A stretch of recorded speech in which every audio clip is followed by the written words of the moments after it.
तो नमस्ते दोस्तों, कैसे हो आप सभी। मैं आशा करती हूँ कि आप सभी बहुत ही अच्छे होंगे। तो आज हम पढ़ेंगे कक्षा 10वीं का अध्याय 10 प्रकाश परावर्तन एवं अपवर्तन। ये बहुत ही मोस्ट एमपी मतलब इम्पॉर्टेंट टॉपिक है। ये हर प्रतियोगी कंपटीशन में पूछा जाता है। हर परीक्षा में ये क्वेश्चन या इनसे हमेशा प्रश्न बनते ही हैं, समतल दर्पण से भी, परावर्तन से भी और अपवर्तन से भी। तो मैं चाहती हूँ कि शुरू करने से पहले प्लीज़ आप मेरे चैनल को लाइक, सब्सक्राइब और शेयर ज़रूर कीजिएगा। तो चलिए हम देखते हैं। सबसे पहला सही विकल्प चुनकर लिखिए, ठीक है। तो हमारे इसमें पहला क्वेश्चन है, क्या है हमारा पहला क्वेश्चन।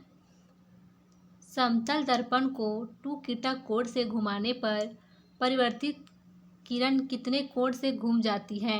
तो कितने कोण से घूम जाती है।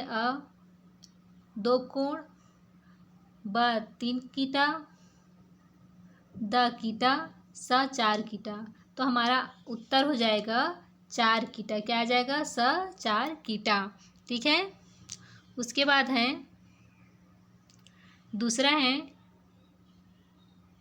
दूसरा हमारा क्या है, समतल दर्पण में किसी वस्तु का पूर्ण प्रतिबिंब देखने के लिए दर्पण की न्यूनतम लंबाई होगी। वस्तु की लंबाई की 1/4, ब वस्तु की लंबाई की 1/3, स वस्तु की लंबाई के बराबर, द वस्तु की लंबाई की आधी। तो इसका उत्तर हो जाएगा द वस्तु की लंबाई की आधी। क्या हो जाएगा, द वस्तु की लंबाई की आधी इसका उत्तर हो जाएगा, ठीक है। तो फिर अगला हम देखते हैं। तीसरा है, कोई वस्तु 2 समतल दर्पणों के बीच रखी है। यदि दोनों दर्पणों के बीच का 45 जो कोण है वो 45 अंश हो तो वस्तु के बनने वाले प्रतिबिंब होंगे। 5, ब 6, स 7, द 8। तो इसका आंसर हो जाएगा स 7। क्या हो जाएगा, स 7। उसके बाद है, यदि वस्तु समतल दर्पण से 3 सेंटीमीटर की दूरी पर हो तो प्रतिबिंब की वस्तु से दूरी होगी। यदि वस्तु समतल दर्पण से 3 सेंटीमीटर की दूरी पर हो तो प्रतिबिंब की वस्तु से दूरी होगी 4 सेंटीमीटर, ब 6 सेंटीमीटर, स 3 सेंटीमीटर, द 12 सेंटीमीटर। तो इसका उत्तर हो जाएगा ब 6 सेंटीमीटर, ठीक है। उसके बाद है, रिक्त स्थानों की पूर्ति करें। क्या है, रिक्त स्थानों की पूर्ति करें। तो पहला है, समतल दर्पण द्वारा बना प्रतिबिंब सीधा, आभासी और खाली स्थान का होता है। तो समतल दर्पण द्वारा बना प्रतिबिंब सीधा, आभासी और वस्तु के आकार का होता है, ठीक है। उसके बाद है दूसरा, अपवर्तन के दूसरे नियम को खालिस्तान नियम के नाम से भी जाना जाता है। तो अपवर्तन के दूसरे नियम को स्नेल का नियम, ठीक है, स्नेल का नियम के नाम से भी जाना जाता है। उसके बाद है तीसरा, प्रकाश किरण समतल दर्पण पर अभिलंबवत आपतित होती है, उसके परावर्तन कोण का माप खालिस्तान होगा। तो उसके परावर्तन कोण का मान क्या हो जाएगा, 0 हो जाएगा। क्या हो जाएगा, 0 हो जाएगा। उसके बाद है, खालिस्तान की घटना हेतु प्रकाश को सघन माध्यम से विरल माध्यम में जाना आवश्यक होता है। तो पूर्ण आंतरिक परावर्तन की घटना हेतु, ठीक है, आपका उत्तर क्या हो जाएगा, पूर्ण आंतरिक परावर्तन की घटना हेतु प्रकाश को सघन माध्यम से विरल माध्यम में जाना आवश्यक होता है, ठीक है। उसके बाद है प्रश्न 3। ये छत्तीसगढ़ के 2018 सेट ABC तीनों में पूछा था और ये बहुत सारे कंपटीशन एग्जाम में भी यह क्वेश्चन बहुत ही ज़्यादा आता है। इनसे जुड़े बहुत सारे क्वेश्चन भी आते हैं। तो अगर आप कोई भी कंपटीशन की तैयारी कर रहे हैं, एग्ज़ाम की तैयारी कर रहे हैं, तो प्लीज़ आप इसे ध्यान से देखेंगे। प्रश्न 3 है, परावर्तन के नियम लिखिए, ठीक है। किसके परावर्तन के नियम लिखिए। तो परावर्तन के नियम हैं, परावर्तन के निम्नलिखित 2 नियम हैं। कितने नियम हैं ये याद रखेंगे हमेशा कि कितने नियम होते हैं। परावर्तन के 2 नियम होते हैं, ठीक है। पहला है आपतन कोण तथा परावर्तन कोण सदैव बराबर होते हैं। आप देख सकते हैं ये क्या है, आपतन कोण है, आती हुई किरण है, और ये जाती हुई किरण है। ये दोनों क्या होते हैं, आपतन को हम आई से प्रदर्शित करते हैं और परावर्तन को आर से प्रदर्शित करते हैं। दोनों सदैव क्या होते हैं, बराबर ही होते हैं। क्या होते हैं, बराबर होते हैं। आपतित किरण, परावर्तित किरण तथा अभिलंब तीनों एक ही तल में होते हैं। आप देख सकते हैं चित्र में भी, चित्र में साफ साफ दिख रहे हैं। जो आपतित किरण है, परावर्तित किरण है और ये अभिलंब है, तीनों क्या होते हैं, एक ही तल में, एक ही समान होते हैं, मतलब एक ही तल में होते हैं। ये 2 नियम हमेशा याद रखेंगे। पहला आपका जो नियम है वो कहता है कि जो आपतन किरण है वो क्या होता है, परावर्तन किरण के बराबर होते हैं, ठीक है। आपतन को आई से और परावर्तन को आर से डिनोट करते हैं। उसके बाद हमारा दूसरा है जो आपतित किरण होता है, परावर्तित किरण और अभिलंब होते हैं, तीनों एक ही तल में होते हैं। ये प्रकाश का परावर्तन का 2 नियम हो गया, ठीक है। उसके बाद है अपवर्तन के नियम लिखिए। देखते हैं अपवर्तन के नियम। ये भी आपसे पूछा गया था छत्तीसगढ़ 2017 सेट ABC में, ठीक है। तो अच्छे से देखेंगे, ध्यान से देखेंगे। ये जो चैप्टर हैं बहुत ही इम्पोर्टेंट चैप्टर हैं। अपवर्तन के नियम लिखिए। क्या है, अपवर्तन के नियम लिखिए। हम पहले क्या देखे थे, परावर्तन के नियम देखे थे, अब देखते हैं अपवर्तन के नियम। तो अपवर्तन के भी कितने नियम होते हैं, 2 नियम। कितने नियम होते हैं, 2 नियम। आपतित किरण, अपवर्तित किरण और अभिलंब दोनों ही एक ही तल में होते हैं। जो आपतित किरण होते हैं और अपवर्तित किरण होते हैं वो क्या होते हैं, और अभिलंब, ये तीनों क्या होते हैं, एक ही तल में प्रेजेंट होते हैं। दूसरा है एक वर्णी प्रकाश के लिए आपतन कोण की ज्या साइन आई और अपवर्तन कोण की ज्या साइन आर एक निश्चित नियतांक होता है। इसे प्रतीक अक्षर म्यू भी कहते हैं। क्या कहते हैं, म्यू भी कहते हैं। यदि आपतन कोण का आई और अपवर्तन कोण का आर से दर्शाया जाए तब म्यू बराबर साइन आई बटा साइन आर होगा, ठीक है। या म्यू स्क्वायर बराबर साइन आई या साइन आर भी हो सकता है। देखिए इसमें है μ2 को पहले माध्यम के सापेक्ष दूसरे माध्यम का क्या कहते हैं, अपवर्तनांक कहते हैं, ठीक है। आप देख सकते हैं आपतित किरण और ये अपवर्तित किरण, ठीक है। दोनों के बीच में क्या है, अभिलंब है और तीनों क्या होते हैं, एक ही तल में स्थित होते हैं। प्रश्न 5वां है, हमारा प्रश्न 5वां क्या है,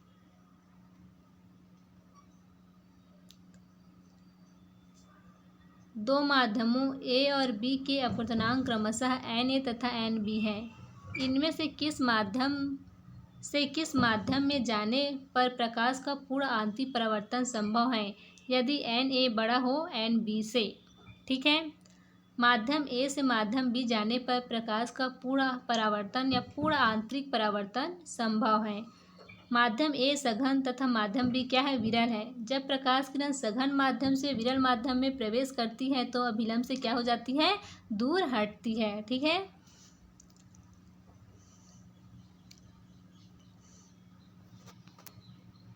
उसके बाद है पूर्ण आंतरिक परावर्तन क्या है। हमसे पूछा गया है पूर्ण आंतरिक परावर्तन क्या है, इसके लिए क्या आवश्यक है। यह भी आपका छत्तीसगढ़ 2017 सेट ABC में पूछा गया है। तो पूर्ण आंतरिक परावर्तन देखते हैं।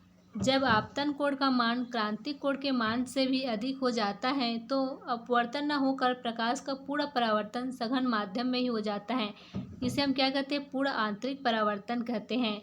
जैसे कि विशेष है, क्रांतिक कोण आपतन कोण का वह विशेष मान है जिसके संगत अपवर्तन कोण का मान 90 डिग्री होता है। आवश्यक शर्तें, इसकी निम्नलिखित 2 शर्तें हैं। प्रकाश किरण को सघन माध्यम से विरल माध्यम में जाना चाहिए। आपतन कोण का मान क्रांतिक कोण के मान से सदैव अधिक होना चाहिए। इसके भी 2 नियम हैं। कौन कौन से हैं, प्रकाश किरण को सघन माध्यम से विरल माध्यम में जाना चाहिए पूर्ण आंतरिक परावर्तन के लिए, और दूसरा है आपतन कोण का मान क्रांतिक कोण के मान से सदैव अधिक होना चाहिए, ठीक है। अब देखते हैं प्रश्न 7वां। क्या देखते हैं? प्रश्न 7वां। यह भी आपका छत्तीसगढ़ 2017 सेट ABC तीनों में पूछा गया था। ठीक है, तो ये है अपवर्तन की घटना के दैनिक जीवन में कोई दो उदाहरण दीजिए। ठीक है, तो देखते हैं। उत्तर है पहला, इंद्रधनुष का बनना। आप सभी ने देखे हैं बारिशों के दिनों में क्या हो जाता है, आसमान में रंगीन, ठीक है, रंगीन दृश्य दिखाई देते हैं, उसे क्या कहते हैं, इंद्रधनुष। ठीक है, इसके बारे में ये किसके कारण होता है, अपवर्तन के कारण। तो देखिए पहला है इंद्रधनुष का बनना। जब वर्षा होने के बाद सूर्य निकलता है तो वायुमंडलीय नमी व वर्षा की बूंदों के कारण अपवर्तन की घटना से क्या बनता है, इंद्रधनुष बनता है। ये याद रखिएगा, ये क्वेश्चन हमेशा पूछा जाता है कि ठीक है अपवर्तन के उदाहरण दीजिए या इंद्रधनुष का बनना वो कैसे बनता है। तो आप बताएंगे कि जब वर्षा होने के बाद सूर्य निकलता है तो वायुमंडलीय नमी व वर्षा की बूंदों के कारण अपवर्तन की घटना से क्या बनता है, इंद्रधनुष बनता है। उसके बाद है पानी के गिलास में रखे हुए पाइप स्ट्रॉ का मुड़ा हुआ दिखाई देना। कभी कभी आप देखते हैं पानी के गिलास में रखे हुए पाइप स्ट्रॉ का क्या, मुड़ा हुआ दिखाई देना। ये किसकी वजह से होता है, अपवर्तन की वजह से। किसकी वजह से होता है, अपवर्तन की वजह से। ठीक है, ये याद रखेंगे। क्रांतिक कोण। अभी क्रांतिक कोण क्या होता है, ये भी आपका क्वेश्चन पूछा गया है छत्तीसगढ़ 2017 सेट ABC तीनों सेट में पूछा गया है। तो देखिए क्या होता है। उत्तर है, जब कोई प्रकाश किरण सघन माध्यम से विरल माध्यम में प्रवेश करती है तो आपतन कोण के उस मान को जिसके संगत अपवर्तन कोण का मान 90 डिग्री या 90 डिग्री होता है क्रांतिक कोण कहलाता है। क्या कहलाता है, क्रांतिक कोण कहलाता है। क्रांतिक कोण प्रकाश किरण के माध्यम पर निर्भर करता है। जो क्रांतिक कोण होता है वो प्रकाश किरण के माध्यम पर निर्भर करता है। उसके बाद देखते हैं प्रश्न 9।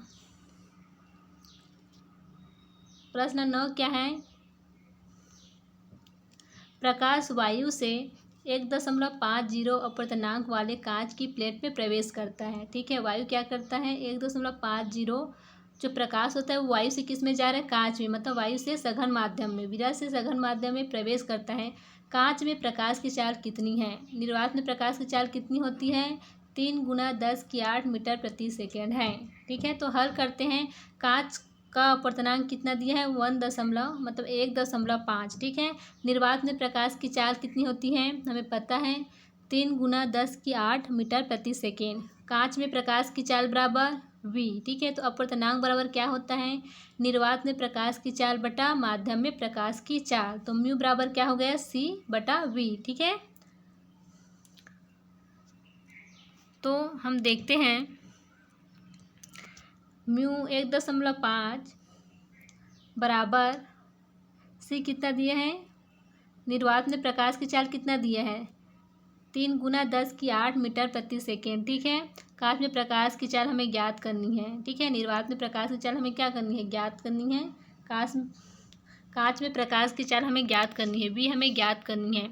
तो v बराबर हम क्या कर देंगे, पक्षांतर कर देंगे। ठीक है, इधर और इसको इधर नीचे में आ जाएगा ये 1.5। v बराबर 3 × 10⁸ मीटर प्रति सेकेंड बटा 1.5। ठीक है, तो आप सबको कट पिट करेंगे तो कितना आ जाएगा, 2 × 10⁸ मीटर प्रति सेकेंड। तो कांच में प्रकाश की चाल कितनी होती है, 2 × 10⁸ मीटर प्रति सेकेंड। ये क्या है, आप लोग का आंसर है। ठीक है, हीरे का अपवर्तनांक 2.42 है। इस कथन का क्या अभिप्राय है, क्या अभिप्राय है भाई। तो देखते हैं, किसी माध्यम में प्रकाश जितनी तेज या धीमी गति से गमन कर रहा है इसका आभास हमें पदार्थ के अपवर्तनांक से होता है। अधिक अपवर्तनांक वाले पदार्थ में प्रकाश की चाल कम होगी। हीरे का अपवर्तनांक 2.42 है, अतः उससे हीरे में प्रकाश की चाल का पता चलता है। सारणी है, कुछ पदार्थ के अपवर्तनांक एवं आपेक्षिक घनत्व, जैसे कि हीरा है और प्लेन कांच दिया है। ठीक है, तो अपवर्तनांक कितना है, 2.42 है हीरा का, और प्लेन कांच का कितना है, 1.64 का है। उसके बाद आपेक्षिक घनत्व कितना है, हीरा का 3.52 है, तो प्लेन कांच का कितना है, 2.9 से लेकर 4.5 तक। प्रकाश की चाल कितनी है, हीरा की तो 1.24 × 10 प्रति सेकेंड, और प्लेन कांच की है 1.83 × 10 मीटर प्रति सेकेंड। ठीक है। उसके बाद है प्रश्न 11वां, वायु में गमन करती प्रकाश की एक किरण बर्फ में प्रवेश करती है। ठीक है, वायु में गमन करती हुई मतलब वो विरल से सघन माध्यम में प्रवेश कर रही है। ठीक है, क्या प्रकाश किरण अभिलंब की ओर झुकेगी अथवा अभिलंब से दूर हटेगी, बताइए। तो क्यों? तो उत्तर है प्रकाश किरण अभिलंब की ओर झुकेगी, क्योंकि किरण है वो विरल माध्यम मतलब वायु से सघन माध्यम में गई है। वायु विरल माध्यम तथा बर्फ सघन माध्यम है। ठीक है, तो इसमें है जब प्रकाश होता है कि इसमें वायु से बर्फ में जा रही है मतलब सघन से माध्यम से जा रही है, तो अभिलंब क्या होती है, प्रकाश किरण अभिलंब की ओर झुकेगी। उसके बाद है 12वां, प्रश्न 12, जब हम दर्पण से वस्तु की दूरी को बढ़ा देते हैं। ठीक है, जब हम दर्पण से वस्तु की दूरी को बढ़ा देते हैं तब प्रतिबिंब की वस्तु से दूरी पर क्या प्रभाव पड़ता है। उत्तर है जब हम दर्पण से वस्तु की दूरी बढ़ा देते हैं तब प्रतिबिंब की वस्तु से दूरी भी बढ़ जाती है, क्योंकि प्रतिबिंब की दूरी समतल दर्पण से उतनी होती है जितनी वस्तु की दूरी होती है। यह भी आपका क्वेश्चन पूछा गया है छत्तीसगढ़ 2018 सेट बी में। ठीक है, इसमें का हर क्वेश्चन बहुत इम्पोर्टेंट है। उसके बाद है किसी माध्यम के निरपेक्ष अपवर्तनांक तथा दो माध्यमों के सापेक्ष अपवर्तनांक में अंतर स्पष्ट कीजिए, इनमें क्या संबंध होता है। तो उत्तर है निरपेक्ष अपवर्तनांक और सापेक्ष अपवर्तनांक में अंतर निम्न प्रकार से है। तो है निरपेक्ष अपवर्तनांक और सापेक्ष अपवर्तनांक। देखते हैं निरपेक्ष क्या होता है। जब प्रकाश की किरण निर्वात या वायु से चलकर किसी माध्यम में प्रवेश करती है तो निर्वात के सापेक्ष उस माध्यम के अपवर्तनांक को निरपेक्ष अपवर्तनांक कहते हैं। ठीक है, उसके बाद है इसमें सापेक्ष अपवर्तनांक। जब प्रकाश की किरण किसी माध्यम से दूसरे माध्यम में प्रवेश करती है तो पहले माध्यम के सापेक्ष दूसरे माध्यम के अपवर्तनांक को सापेक्ष अपवर्तनांक कहते हैं। दूसरा है इसमें इसे 1 म्यू से दर्शाते हैं, इसे 1 म्यू 2 से दर्शाते हैं। ठीक है, अब इन दोनों माध्यमों के सापेक्ष अपवर्तनांक में संबंध देखते हैं। तो सापेक्ष अपवर्तनांक है पहले माध्यम में प्रकाश की चाल का दूसरे माध्यम में प्रकाश की चाल के अनुपात को सापेक्ष अपवर्तनांक कहते हैं। क्या कहते हैं हम, पहले माध्यम में प्रकाश की चाल, ठीक है, फिर दूसरे माध्यम में प्रकाश की चाल के अनुपात को, किसको, अनुपात को सापेक्ष अपवर्तनांक कहते हैं। इसे प्रायः हम किसे प्रदर्शित करते हैं, 1 म्यू 2 से व्यक्त करते हैं। ठीक है, ये 1 म्यू 2 से व्यक्त करते हैं। तो देखते हैं 1 म्यू 2 बराबर प्रथम माध्यम में प्रकाश की चाल बटा द्वितीय माध्यम में प्रकाश की चाल। तो इसको V1 से और इसको V2 से डिनोट करेंगे। ठीक है, ये हमारा पहला समीकरण है। ये क्या है, पहला समीकरण है, जहाँ V1 प्रथम माध्यम में प्रकाश की चाल है तथा V2 द्वितीय माध्यम में प्रकाश की चाल है। यदि हम समीकरण 1 के ऊपर तथा नीचे C से गुणा करें तो, ठीक है, तो अब हम समीकरण क्या करते हैं, गुणा करते हैं। तो हमको पता है V1 C हो जाएगा और V2 C हो जाएगा। ठीक है, अब देख सकते हैं V1 बटा C इंटू C बटा V स्क्वायर, इसको हम ऐसे भी लिख सकते हैं। ठीक है, इसमें कुछ नहीं किया गया है, वही है V1 है और V2 है, इसको दोनों को हम किससे गुणा करेंगे, C से गुणा करेंगे। ठीक है, तो हमारा क्या प्राप्त होता है, V1 C और V2 C प्राप्त होता है। ठीक है, उसके बाद है तिर्यक गुणा करेंगे या चेंज कर देंगे। ठीक है, तो क्या हो जाएगा V1 बटा C इंटू C बटा V स्क्वायर V2 बराबर हमारा क्या आ जाएगा 1 म्यू 1 इंटू म्यू 2 बराबर आ जाएगा म्यू 1 म्यू 2। ठीक है, अर्थात 1 म्यू 2 बराबर म्यू 2 बटा म्यू 1। अतः सापेक्ष अपवर्तनांक बराबर द्वितीय माध्यम का निरपेक्ष अपवर्तनांक प्रथम माध्यम का निरपेक्ष अपवर्तनांक। ठीक है, उसके बाद है उत्क्रमणिता का सिद्धांत क्या है। अब देखते हैं उत्क्रमणिता का सिद्धांत क्या होता है या सिद्धांत क्या है। तो देखते हैं प्रकाश की उत्क्रमणिता का सिद्धांत, कोई प्रकाश की किरण जिस मार्ग पर जाती है, स्थिति उलट देने पर उसी मार्ग पर वापस लौट आती है। विरल माध्यम में प्रकाश की किरण OA जब सघन माध्यम में प्रवेश करती है तो अभिलंब की ओर मुड़कर OB मार्ग से जाती है। यदि यही किरण सघन माध्यम से BO से उसी विरल माध्यम OA में प्रवेश करती हैं तो अपवर्तन के पश्चात OA मार्ग में वापस लौट आती हैं। इसे हम क्या कहते हैं? प्रकाश की उत्क्रमणिका का सिद्धांत कहते हैं। ठीक है, इसका फॉर्मूला है ये A/μg बराबर 1/g/μA। अब देखते हैं निम्न का कारण बताइए। यह भी आपका छत्तीसगढ़ 2019 सेट ABC में पूछ चुका है। तो पहला है, तालाब में स्थित मछली वही नहीं होती जहाँ दिखाई देती है। क्यों? हम लोग अक्सर देखते हैं कि हमें ऐसा लगता है कि मछली यहीं पर है, लेकिन वहाँ पर नहीं होती। ऐसा क्यों होता है?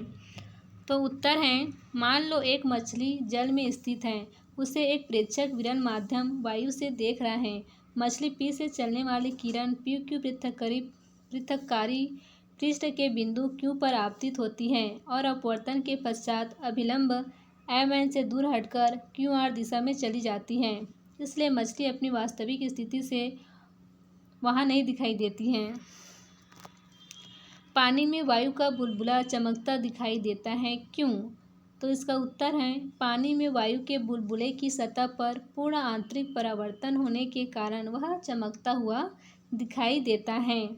ठीक है, उसके बाद है मरीचिका एक भ्रम है। क्यों? यह भी बहुत मोस्ट IMP क्वेश्चन है, बहुत बार पूछा गया है। उत्तर है, मरीचिका वायु की विभिन्न परतों में प्रकाश के पूर्ण आंतरिक परावर्तन के कारण उत्पन्न होने वाली दृष्टि भ्रम है। इसमें दूर स्थित वस्तुओं का प्रतिबिंब दिखाई देता है, जिससे सड़क पर पानी होने का भ्रम होता है। अब देखते हैं प्रश्न 16। सिद्ध कीजिए कि अपना पूर्ण प्रतिबिंब देखने के लिए समतल दर्पण की लंबाई व्यक्ति की लंबाई का आधा होता है। तो देखते हैं, दिए गए चित्र में आप देख सकते हैं कि दर्पण PM1 की लंबाई व्यक्ति की लंबाई का पूरा प्रतिबिंब दिखाने के लिए पर्याप्त है। आप देख सकते हैं P है यहाँ पर और नीचे में PM1 है। ठीक है, चित्र में त्रिभुज क्या है? HPE व त्रिभुज EQF को ध्यान से देखें। हमारे सिर H से आ रही किरण P पर आपतित होकर हमारी आँख E में प्रवेश करती है और हमें हमारे सिर का प्रतिबिंब H पर दर्पण के पीछे बना हुआ दिखाई देता है। इसी प्रकार हमारे पैर F से आ रही प्रकाश किरण Q से टकराकर हमारी आँख E में पहुँचती है और F डैश पर पैर का प्रतिबिंब बनती है। इसी प्रकार अन्य बिंदुओं का प्रतिबिंब भी H डैश F डैश या HF है ये शायद के बीच बन जाता है। अर्थात पूर्ण प्रतिबिंब बनने के लिए दर्पण का केवल PQ भाग ही उपयोग में आता है। त्रिभुज HPE व त्रिभुज EQF में PR व QS को क्रमशः HF पर अभिलंबित कीजिए। चूँकि हमको पता है I बराबर R होता है, I1 बराबर R1, तो ये परावर्तन का नियम है। ठीक है, तो HR बराबर RE बराबर HE/2, ये पहला समीकरण हो जाएगा। उसके बाद है SF बराबर SE बराबर EF/2, ये हमारा दूसरा समीकरण हो जाएगा। अब PQ बराबर RS। ठीक है, PQ बराबर क्या हो जाएगा? RE प्लस ES हो जाएगा। तो RE और ES का मान क्या है? आप देख सकते हैं HE/2 है धन EF/2। ठीक है, तो PQ बराबर 1/2 बाहर निकल जाएगा तो क्या बचेगा? HE और EF बचेगा। तो PQ बराबर 1/2 HF आ जाएगा। आंसर क्या आ जाएगा? HF आ जाएगा। E कट जाएगा। ठीक है, तो बचेगा क्या? HF। अर्थात दर्पण का उपयोगी भाग उस व्यक्ति की लंबाई का आधा होगा जो दर्पण में अपना पूर्ण प्रतिबिंब देख रहा है। प्रश्न 17 है, प्रकाश के अपवर्तन से क्या तात्पर्य है? यह प्रकाश के परावर्तन से किस प्रकार भिन्न है? तो उत्तर है प्रकाश का अपवर्तन। जब प्रकाश किरणें एक समांगी माध्यम से दूसरे समांगी माध्यम में प्रवेश करने पर अपने मार्ग से विचलित हो जाती हैं तो इस घटना को प्रकाश का अपवर्तन कहते हैं। प्रकाश के परावर्तन में किरण जिस माध्यम से आती है उसी माध्यम में लौट जाती है, ये क्या कहलाता है? आपका प्रकाश का परावर्तन कहलाता है। लेकिन अपवर्तन में क्या होता है? जब प्रकाश किरणें एक समांगी माध्यम से दूसरे समांगी माध्यम में प्रवेश करने पर अपने मार्ग से विचलित हो जाता है ना, हट जाता है, तो ये आपका क्या कहलाता है? अपवर्तन कहलाता है। उसके बाद है प्रश्न 18। यदि कांच और जल के निरपेक्ष अपवर्तनांक क्रमशः 3/2 व 4/5 हैं, तब जल एवं कांच में प्रकाश की चाल का अनुपात ज्ञात कीजिए। 1:2 होना चाहिए न। तो है μ2/μ1 बराबर v1/v2। ये हमारा क्या हो गया? पहला समीकरण हो गया। तो कांच का निरपेक्ष अपवर्तनांक कितना दिया है? μ2 बराबर 3/2 दिया हुआ है। सबसे पहले हम लिखेंगे जो दिया हुआ है, क्या क्या दिया हुआ है उसको लिखना बहुत ज़रूरी होता है, ठीक है। उसके बाद है जल का निरपेक्ष अपवर्तनांक। तो μ1 बराबर कितना दिया है? 4/5 दिया है। जल में प्रकाश की चाल बराबर v1, कांच में प्रकाश की चाल बराबर v2। सूत्र 1 में मान रखने पर तो देखते हैं μ1 और μ2 बराबर v1 v2 में। तो देखिए 3/2 है बटा 4/5 है बराबर v1 v2 है, ठीक है। 3/2 गुणित 5/4 आ जाएगा, ठीक है, बराबर v1 v2 हो जाएगा। 5 से 15 होगा, 4 दूनी 8 हो जाएगा, ठीक है। तो उत्तर कितना आता है? v1 अनुपात v2 का 15:8 आ जाएगा, ठीक है। तो जल एवं कांच में प्रकाश की चाल का अनुपात 15:8 होगा। अब देखते हैं 19। ये इस पाठ का अंतिम प्रश्न है, ठीक है। तो देखते हैं प्रश्न 19। एक मछली तालाब की सतह से 75 सेंटीमीटर गहराई पर प्रतीत होती है, तो सतह से उसकी वास्तविक गहराई बताइए जब पानी का अपवर्तनांक कितना है? 1.33 बराबर 4/3 होता है। तो ए μw बराबर वास्तविक गहराई बटा आभासी गहराई। तो ए μw बराबर 4/3 हो जाएगा, ठीक है। 4/3 बराबर वास्तविक गहराई और आभासी गहराई होगी। तो दिया गए हैं आभासी गहराई बराबर 75 सेंटीमीटर, ठीक है। वास्तविक गहराई बराबर 4/3 गुणित आभासी गहराई हो जाएगा, ठीक है। 4/3 गुणित 75 बराबर 100 सेंटीमीटर हो जाएगा, ठीक है। आंसर हमारा कितना आ जाएगा? 100 सेंटीमीटर आ जाएगा। क्यों? 3 दूनी 6 करेंगे और 3 5 15 करेंगे तो 25 आ जाएगा, कट करेंगे तो, और 25 चौक 100 हो जाएगा। तो 100 सेंटीमीटर, ठीक है। अगर आपको यह वीडियो अच्छा लगा तो प्लीज़ मेरे चैनल को लाइक, सब्सक्राइब और शेयर ज़रूर कीजिए। थैंक यू सो मच देखने के लिए। अगर आपको अच्छा लगा हो तो